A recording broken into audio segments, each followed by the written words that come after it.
Hi viewers, ఈ వీడియోలో మనం సిరియా క్రైసిస్ గురించి మాట్లాడుకుందాం. సిరియా అధ్యక్షుడు బషర్ అల్ అసద్ ఆ దేశం విడిచి పారిపోయాడు, అందరికీ తెలిసిన విషయమే. అయితే దానికి కారణం ఏంటి? తిరుగుబాటు, ప్రజల నుంచి వచ్చిన వ్యతిరేకత. దాని మూలంగా ఆ దేశ అధ్యక్షుడు ఆ దేశం విడిచి పారిపోయాడు. అయితే తిరుగుబాటు చేసింది ఎవరు? హయత్ తహరీర్ అల్ షామ్ అనే రెబల్ గ్రూప్ తిరుగుబాటు చేసింది. అందుమూలంగా ఆ దేశ అధ్యక్షుడు వెళ్ళిపోయాడు. మొత్తం ఈ హయత్ తహరీర్ అల్ షామ్ అనే రెబల్ గ్రూప్ డమాస్కస్ ఆ ఏరియా మొత్తం కూడా కంప్లీట్గా వాళ్ళ ఆధీనంలోకి తెచ్చేసుకుంది. సో అసలు ఎందుకు సిరియాలో ఈ తిరుగుబాటు వచ్చింది? అసలు సిరియా అధ్యక్షుడి పతనానికి మూల కారణం ఏంటి అనేది మనం ఈ వీడియోలో కూలంకషంగా చర్చిద్దాం. అయితే సిరియాలో మారణహోమం జరుగుతోంది. ఎప్పటి నుంచి? 2011, ఒక దశాబ్దానికి పైగా అక్కడ మారణహోమం వేరే దేశాలకి తెలియదు, వేరే దేశాధినేతలకి తెలియదు, ఎవ్వరికీ తెలియకుండా 2011 నుంచి చాలా సీక్రెట్గా ఒక మారణ హోమాన్ని అక్కడ ఒక జైల్లో ఆ దేశ అధ్యక్షుడి ఆధ్వర్యంలో జరుగుతూ వచ్చింది. అది ఇప్పుడు బయటకు వచ్చిందన్నమాట. ఆ విషయం తెలిసిన తర్వాత చాలామంది ఒళ్ళు గగురుపాటుకు లోనయ్యారు. అసలు అంత మారణ హోమం జరిగింది ఆ సిరియాలో అని చెప్పి ఇప్పుడిప్పుడే తెలుసుకుంటున్నారు. అసలు ఆ జైలు ఏంటి, ఆ జైల్లో ఏం జరిగింది, ఆ జైలు పేరేంటంటే సైద్న్యాయ. ఆ సైద్న్యాయ జైల్లో ఎలాంటి అకృత్యాలు జరిగాయి, అక్కడ ఖైదీల్ని ఎలాగ నిర్బంధించి వేధించేవారు, అవన్నీ కూడా మనం ఎక్స్ప్లెయిన్ చేస్తారు మనకి లింగారెడ్డి బ్రో. అసలు చెప్పండి, ఆ జైల్లో ఏం జరిగేది? యాక్చువల్లీ ఇప్పుడు మనం ఏ జైలు గురించి అయితే చెప్పుకున్నామో దాన్ని సిరియాలో మానవ వధశాలగా అభివర్ణించేవాళ్ళు. ఎందుకంటే ఏ ప్రభుత్వం అయినా ఏర్పడిన తర్వాత ప్రజలకి మేలు చేసుకుంటా పోతే సాఫీగా ఆ ప్రభుత్వ పాలనతో పాటు దేశం కూడా అభివృద్ధి రంగంలో వెళ్ళడం అనేది జరుగుద్ది. కానీ సిరియాలో ఏం జరిగిందంటే ప్రెసిడెంట్గా బషర్ ఛార్జ్ తీసుకున్న తర్వాత తనని ఎవరైతే క్వశ్చన్ చేశారో, తన ప్రభుత్వాన్ని ఎవరైతే విమర్శించారో వారిని తిరుగుబాటుదారులుగా చూడడం మొదలుపెట్టాడు. అంతేకాదు 2011 నుంచి ఈ అరాచకాలు సృష్టించడం మొదలుపెట్టాడు. ఇలా తిరుగుబాటు చేసిన వారిని కానీ క్వశ్చన్ చేసిన వారిని కానీ ఈ సైద్న్యాయ అనే జైలుకి పంపడం జరిగేది. అక్కడ ప్యాటర్న్ ఎలా ఉండిద్ది అంటే, అక్కడికి ఎవరైనా ఒక వ్యక్తి వస్తే వారిని 3rd డిగ్రీ కంటే హెవీగా, అసలు మనం ఊహించుకోలేం, ఒక వ్యక్తి రాగానే అతన్ని టార్చర్ చేయడం.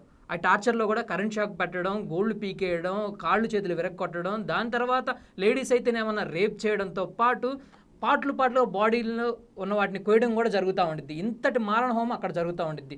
ఇలా ఫస్ట్ ఎవరైనా ఒక వ్యక్తి ఎంటర్ అయిన తర్వాత 3-4 గంటల పాటు ఈ టార్చర్ జరిగిద్ది.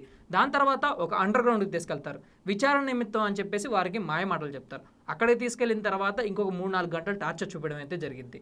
దాని తర్వాత వారికి మరణశిక్ష విధించడం జరిగిందని చెప్పేసి ఒక వ్యక్తి జైలుకు వచ్చిన 24 గంటల్లోనే అతన్ని ఉరితీయడం అనేది అక్కడ ఆనవాయితీగా వచ్చింది. ఇలా ఏకంగా 1 కాదు 2 కాదు 2017 నాటికి లెక్కలు చూసుకున్నట్లయితే ఆ జైల్లో 10 నుంచి 20 వేల మంది ఉండేవారంటే అది ఆశ్చర్యం కాదు, ఎంఎస్టీ ఇంటర్నేషనల్ లెక్కల ప్రకారం. అంతేకాదు చాలామంది అక్కడ వాళ్ళు చిత్రహింసలు గురవుతున్న తీరు చూసి వాళ్ళకి వాళ్ళే తిండి అవన్నీ కూడా మానేసి వాళ్ళకి వాళ్ళే ఆత్మార్పణ చేసుకున్న దృశ్యాలు కూడా అక్కడ జరిగేవని చెప్పి చాలామంది ఇప్పుడు బయట చెప్తున్నారు.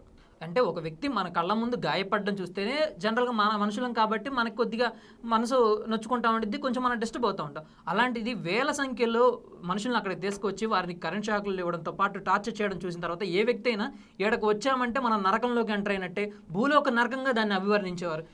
నిత్యకృత్యంగా అక్కడ వేలాది మందిని ఉరితీయడం అనేది ఆనవాయితీ చేసుకున్నారు. ఇంకో విషయం ఏంటంటే 2011 నుంచి సిరియాలో డమాస్కస్లో జాడ తెలియకుండా వెళ్ళిపోయిన వారి సంఖ్య 150,000. సో ఈ 150,000 మంది కూడా అక్కడే మరణించి ఉండవచ్చనే ఒక అంచనా కూడా ఇప్పుడు ఉంది. నిన్న మనకి సిరియా విజువల్స్ అన్నీ మనం చూసుకున్నట్లయితే చాలామంది తమ కుటుంబ సభ్యులు ఖచ్చితంగా ఆ జైల్లోనే ఉంటారని చెప్పి జైలు దగ్గరికి వెళ్ళడం కూడా జరిగింది. ఎంతమంది అంటే తమ ఇంట్లో సభ్యుడు ఖచ్చితంగా జైల్లోనే ఉంటారని డమాస్కస్లో ఉన్న ప్రజలంతా భావించారంటే, అసలు డమాస్కస్ అనేది పెద్ద రాజధాని సిరియాకి.